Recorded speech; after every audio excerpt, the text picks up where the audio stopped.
At this point in my life, I have come to the realization, and I've basically accepted it within myself, that I'm probably never going to be able to afford the cars that I dream of, at least some of them. Some cars are realistic, others not. I don't think I'm going to be buying a 458 Speciale anytime soon.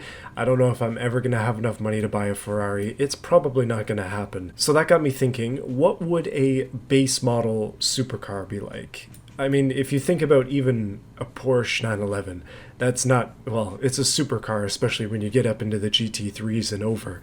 But the base model of it is still ridiculously expensive. So what about poverty spec? Today, we're going to be making a poverty spec Magnum Opus. So for those of you who don't know or are not familiar with my channel, the Magnum Opus is this car in front of you. This is the fourth version of it, the fourth edition, although I have made many variants over the years, and we're going to be making a few more as it is my test bed along with the Bugo/Yugo that I always use.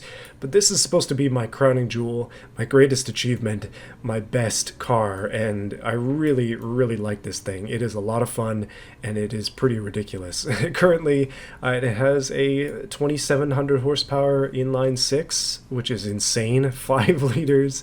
Definitely got turbos on there somewhere. Twin turbo, yes please.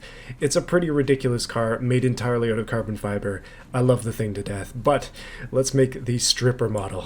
Alright. Just for reference purposes, let's use this number down here to go to sort of invoke the cost of the car. Material costs alone is almost $300,000 just to make one of these cars, and the actual cost of it approximately is $3 million. Let's see if we can't just cut this down to the lowest it can possibly be just by using some little tricks here and there, also aesthetically too. In order to achieve this, we're going to have to go all the way back to the beginning, because this car is plus 15 in everything, which means that it's extremely expensive, as you would expect. Carbon fiber, that's way too rich for me. Let's just knock it all the way down to steel. Steel body, monocoque chassis, steel chassis again. We'll keep the longitudinal engine. We can't really do much with that, but this is going to knock down the cost of it significantly just by itself. Now, the car has pushrod suspension front and back. If you want to think really, like, realistically, they're not going to redesign this entire suspension for a base model car. Like, that doesn't make a lot of sense. They might change materials like I've done already, but they're not going to change the basic layout of the vehicle. That being said, we're going to assume that the Magnum Opus 4 is kind of like the top tier, like, GT3 RS with like 25 different characters like Speciale and all that on the end of it.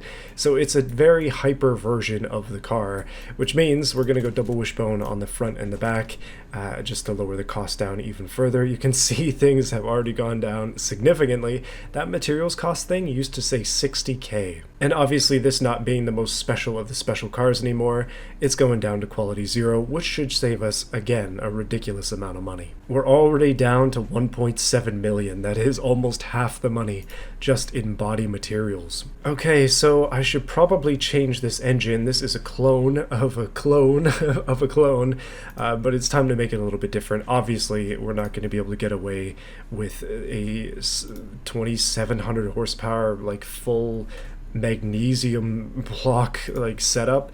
This is a very cool engine, but I don't think it's gonna fly for this type of thing. So we're gonna go back to the tried and true, the very simple and easy. Let's make it a 60-degree V8, because yeah, that's so much better. Well, maybe not if you look at the stats, although we still are making 1400 horsepower, which is very nice. Dual overhead cam is probably good. I don't really want to change all that stuff too much. The size of it is all 6s. It's a 6.666 liter, which is amazing. I'm recording this on Friday the 13th. The turbo has exploded due to extreme pressure. Yeah, that doesn't sound cheap. In order to keep this an actual supercar, we still need to make a lot of power, but we're going to go naturally aspirated. No more turbos. Turbos are too much money. This is supposed to be a base model. So with a 60-degree V8, we still can get away with a lot of stuff. Oh, whoops, hint there. We're taking out all-wheel drive. We're going to go rear-wheel drive again because that saves money, differentials and stuff. We don't need all that, too much money. Sticking with rear wheel drive, we have tons of room, so big engine is not a problem. I'm actually going to knock it down to a 6.2 liter, no reason in particular. Obviously having a ridiculously light magnesium block is cool, but it is also very expensive, like ridiculously expensive. So we're going to knock her down to cast iron. This car is going to weigh quite a bit more than its previous version. And I'm also going to give it cast iron heads. We're still making a cool 675 horsepower. That's pretty good. Torque is still a nice 745.2. Conrods and pistons and all that are absolutely destroyed. Easy way to fix that is just to go to the top end, lower the RPM limit. Obviously, we can't take whatever it was giving.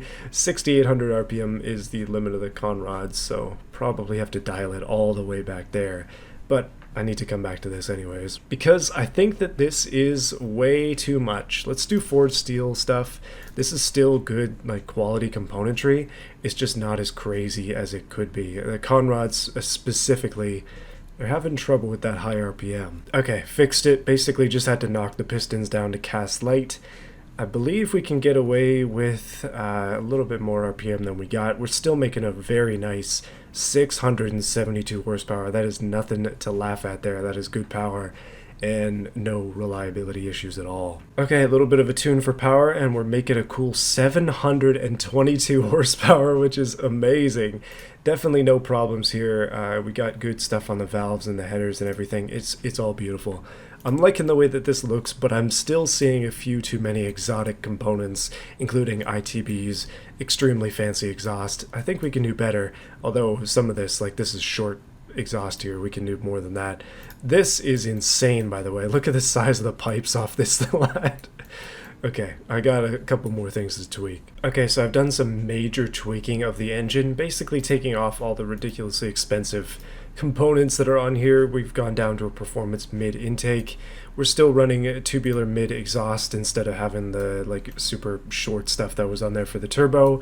We've got true dual and everything to try and help things out. And we're running pretty darn good stuff here. 586.8 horsepower at 6,400 RPM. That is still a very respectable engine for a supercar. Even though this thing is going to weigh a lot more than it previously did, it's still going to be pretty darn good. So I'm excited for this engine. It's totally different than what I usually make, so it should be cool. One thing we could also do is we can get into flat plane, although this is a V8 and it's saying I can't do it. It might be 90 degree V8 only, I guess, but anyway, 60 degree is cool. I just think, I mean, I hardly ever make 60 degree V8, so I wanted to try something different. So that's going to be that. The engine is fini. We'll keep it red, we'll keep it nice looking. 586 horsepower is not bad out of a cast block 6.2 liter V8. This thing is going to rip hard. Okay, and here's where the biggest changes can occur, because this thing is very, very, very carbonized and wide, and it has a lot of features on it that probably are not going to be there on a more basic model. In fact, the poverty spec. Okay, so it's clear that some of these components cannot stay the way that they are because we are carbon fiber components are just pricey. That's not going to fly. Let's change some of this stuff here.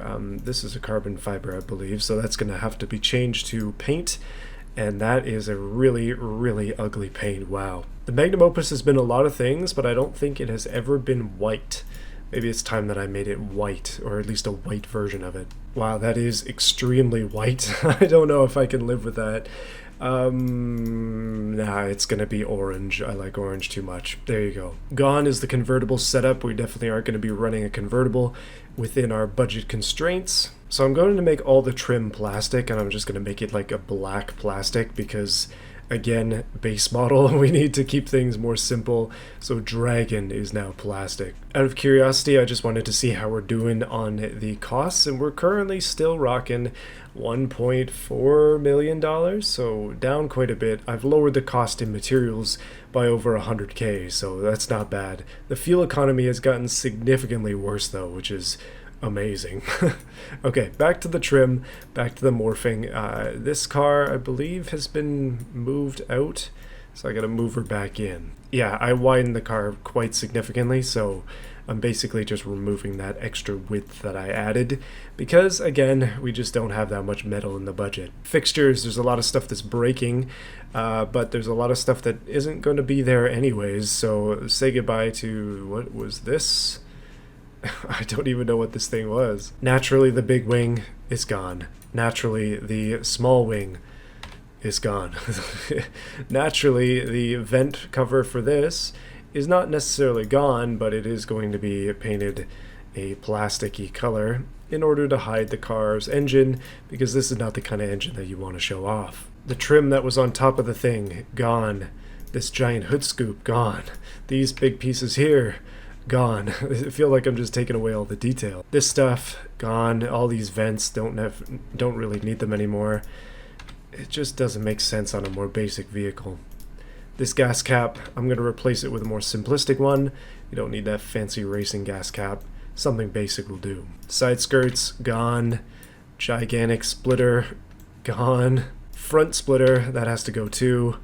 And wow, we're missing a lot of bits here. Now, as this is a car that I do care about quite a bit, I'm not out here trying to ruin it. In fact, I do want to make it look good still. So we're going to have to go through all the fixtures here, including big fancy racing seats, which can definitely be dumbed down to classics. But everything in here needs to be scrutinized. There's always a little bit of change that can happen. I think...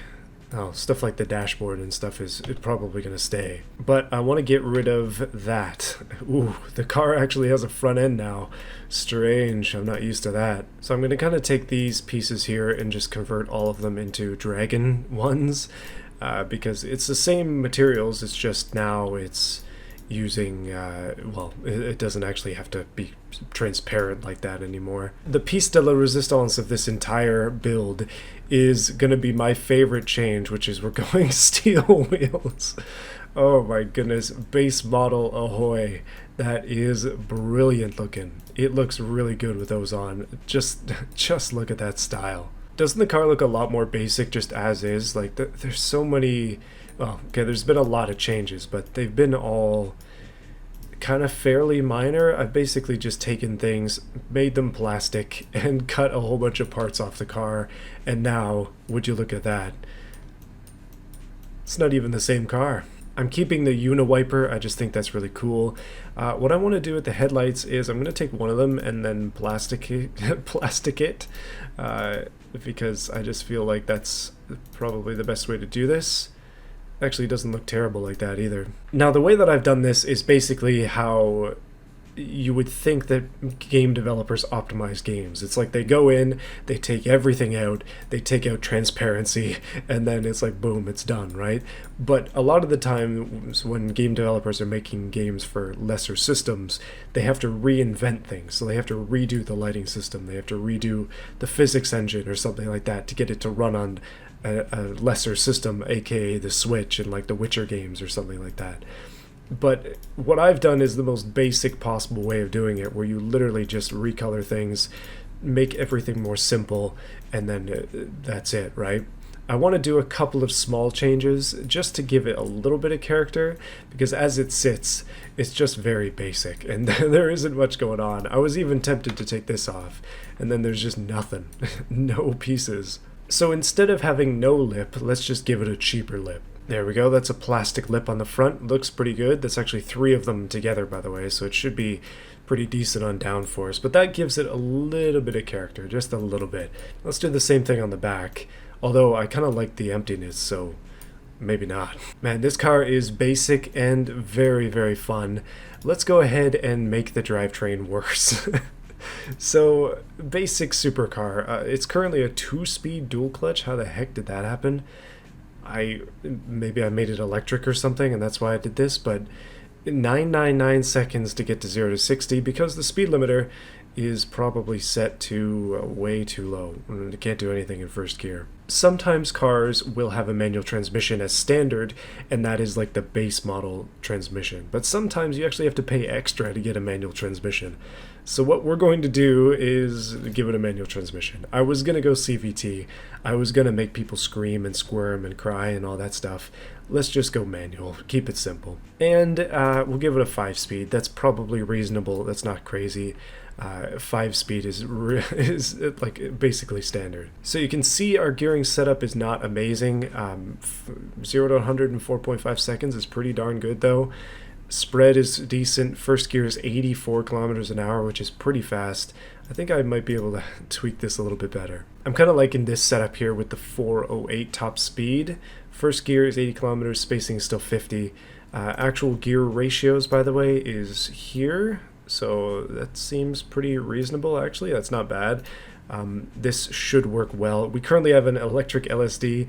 Let's just go clutched LSD. It is rear wheel drive, so there's not much we can do to escape the wheel spin, but that should help. And this is probably going to ruin everything. Actually, not too bad. 403, that's not terrible. Before I do anything else, I'm going to go lower this all the way down, all the way to 0 on everything, because currently, I don't know, I can't tune it with all this stuff separate. Okay, so our top speed has self-corrected because I've been messing with aerodynamics because we had uplift, which is not good. That's probably just because I only have front downforce, but it's all good. Basically now it's time to tweak this and try to get it back up in the speeds, change the ratios, do what I gotta do. That's how it works around here. Right there seems to be the sweet spot, 4.9 seconds 0 to 100 and 363.3 kilometers an hour top speed with a lot of overdrive in 5th gear. So the 5th gear is kind of an overdrive gear, which is not bad. I think that works out perfectly for me. It's going to be good. It's going to be a lot of fun. That is with a clutch LSD as well. Everything here, so we're running semi-slicks. I don't think I'm going to change that. This is supposed to be a poverty spec car, but this is like, yeah. Let's change the rear tires though. They're just way too fat. Lower that down a little bit. Try to equalize it and probably ruin everything. Wow, that is absolutely not good. I'm going to change the rims to steel, which is amazing. Everything here is sort of offset at the moment. A square setup would probably be cheaper, so let's square it up. Okay, that still looks good. I've got 18s on the front and the back, which is big enough. I guess we could probably go 17 and go true poverty spec for a supercar. That's actually not bad. I mean, it doesn't look as good, but it does mean that we can get some pretty crazy meat on those tires, which is excellent. Lots of sidewall. We still have carbon ceramic brakes. I'm going to drop it down to vented discs on the front and the back. This car is heavier, but it also has strong oversteer. Oh man, brake forces. There's a lot of problems. Oh man. Well, let's just ignore all of that. I'm shrinking the rear brakes down considerably, and I'm increasing the force of the fronts to try and get it to actually stop decently, because at the moment it is a little bit too weak. So interior, everything here is, well, what's the cheapest thing that we can get? I guess detachable, because it has to be the way that it is. Let's go sport interior. Actually, not basic. No HUD, zero stuff, literally nothing in the car. Straight up empty. That's gonna cut a bunch of weight actually. So we do have fancy electric steering. Let's just drop it down to manual rack and pinion. Oh geez. It's gonna be so mad about that. No traction aids. I mean, they cost money, right? So just cut that straight out. We currently have advanced 20 safety. Let's just knock it down to standard 10s. I don't know, cut some airbags out of it or something. And we're currently optimized for lightness, like ridiculously, so I'm just going to make that an even number, I believe 50-50, and that should cut down on the cost significantly. We're dropping down to standard suspension with the semi-active, I believe, and semi-active here. That should give us the best sportiness that I can get within reason. Slap on a race preset and just see kind of where we end up. Oh my goodness, I've done it. The car is down to $27,900. It's actually somewhat affordable. And the fuel economy improved significantly too. Hey, turns out gearing makes a big difference. I keep messing this up and going to the wrong tabs. There we go. Weight is more. Okay, that's to be expected. All of it's in the back. But we're still 586 horsepower. Like, it's not slow. Well, we're about to find out, but it's not that slow in theory. It's still a quick car, and it's still going to be a lot of fun to whip around the track. I'm excited to try this, and I just noticed that those are overhanging, so I'm going to fix that real quick. But let's get into BeamNG. So here is how the Magnum Opus base turned out in BeamNG. It turned out pretty good in terms of looks. I think it actually doesn't look bad with the simplistic sort of style that it has going on. I actually like this. I'm a huge fan of the text that I put in the back of the grille there on the black with that chrome. It just is like absolutely flawless. It's perfect. This body is a really hard one to design for because it already has so many curves and edges and things. It's hard to place stuff on it and actually have those things look good. So yeah, I just find that tough. But let's hear this thing roar. Okay, so picture this. You've got one of those $3 million Magnum Opuses, and then you pull up to a stoplight and you're listening to this. An unrefined V8. Sounds pretty good though. Let's take this thing for a rip. It sounds like a tractor. First and second. Oh, I had to turn down my volume. The thing is way too loud. That's third. Synchronizer damage. I'm just using the auto clutch in this game, so I don't know why it would be doing that. We don't actually have any traction aids or traction control or anything like that. This car is a pure sports car, which for some might actually make it better than the other Opus. Although it does have a couple of compromises. I ended up having to take out the interior because it was clipping into the ground and I didn't want it to ruin this testing. So say goodbye to that, and also the weight from it too. Yeah, overall, oh my goodness, this car is ridiculously difficult to drive without any traction aids. But that being said, I'm liking the direction that we've headed here. This is still a ridiculously fast car, and for literally like 1% of the price, you can still get the same shape and the same style and the same like setup. I realized that if a supercar brand was to do this in real life, then nobody would buy their expensive models, right? It just doesn't make any sense. Even these days, like some examples of cars that can go up and down like that, maybe the Challengers and the Chargers. Like you can buy a base model Charger with a Pentastar V6 in it, and like it's fairly inexpensive. I mean, they are still expensive at the end of the day. Or you can spend well over $100,000 on a Demon Hellcat Red Eye 2.0 and have a massive supercharged V8 under the hood in basically the same body. And it's interesting that that actually works. Like, I just find that to be kind of fun.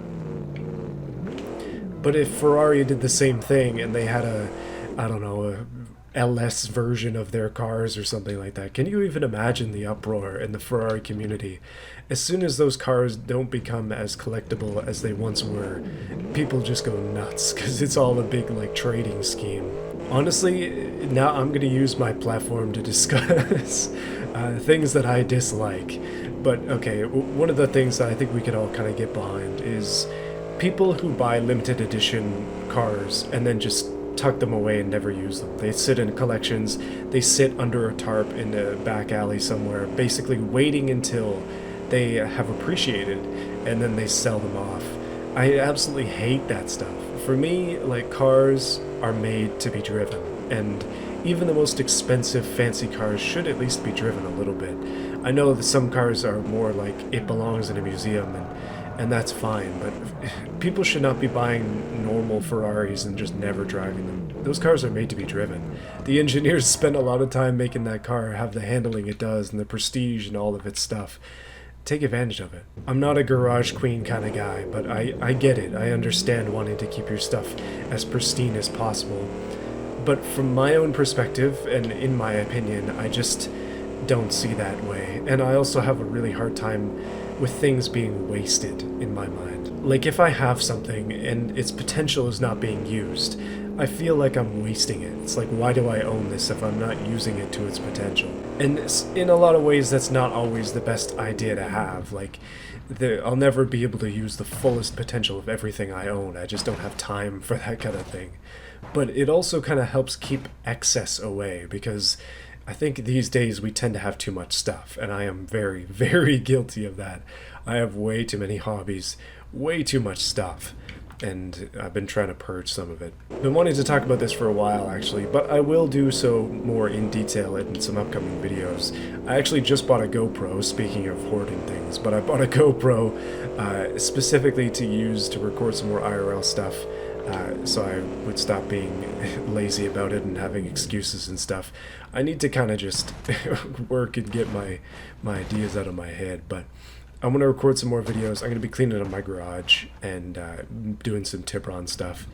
I'm going to be making that car into a race car. It's going to be a lot of fun, but I'll take you along for the ride when we get there. What do you think about the Magnum Opus Basic Edition? What do you think about a super basic Ferrari? Do you think that they could even do that?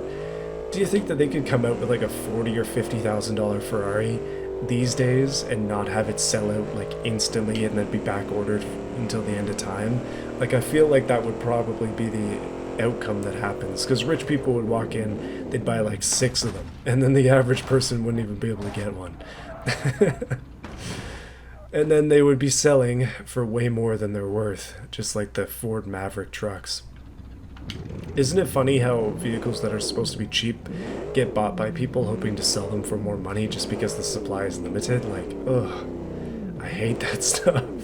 Absolutely hate it. Guys, at the end of the day, there's one thing that this car does, and does extremely well, and that is smash Corvettes into dust. Same engine, good power, and more burnouts than the Sun.